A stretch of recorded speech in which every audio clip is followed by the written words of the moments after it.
अस्सलाम वालेकुम नाज़रीन। प्रोग्राम आज पाकिस्तान के साथ MQM ने वहाँ कौमी असम्बली में क्या कहा और उसके बाद मेरा ख्याल है कि MQM को कौमी असम्बली में बैठना भी नहीं चाहिए।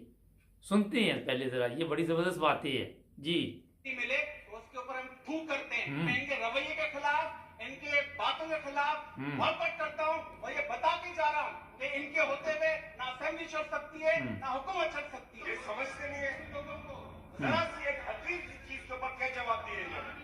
इस तरह के लोग हमें इस तरह के जवाब देंगे, हम माइक पर आए से हम उस तरफ बैठने में देर नहीं लगाएंगे। मुझे अपने हल्के की आवाम ने मुंतखब करके भेजा है, किसी एरे गैरे नथु खैरे की मिन्नतें करने के लिए नहीं भेजा है। सर बहुत शुक्रिया।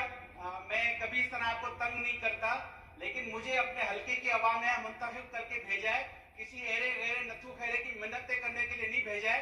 ये वजारतें, ये सीटें सर ये इसलिए मिलती हैं कि आदमी इज्जत बनाए, काम करे।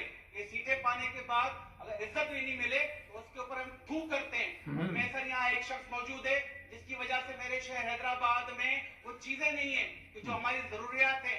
हमारा एयरपोर्ट बंद है, हमारा PA का ऑफिस बंद है, हमारे रेलवे लाइन पे रोज हादसे होते हैं, हमारे रेलवे लाइन पे बम फटते हैं। लेकिन जो 3.5 महीने में जो रेलवे पीछे गई है, जो एयरलाइन पीछे गई है, उसका कोई जवाब देने वाला नहीं है। और लोग यहाँ मिनिस्टर सर मौजूद नहीं है।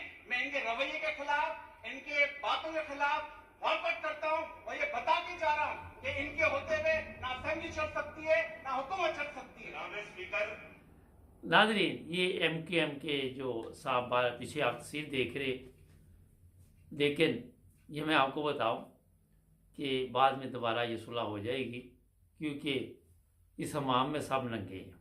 लेकिन असम्बली में तमाशा शुरू हो गया। खिदमत शिदमत तो कोई नहीं हो रही, तमाशा चल पड़ा है। ये मुख्तसर चीज़ें आपको दिखाते रहते हैं इन लोगों के असल चेहरे।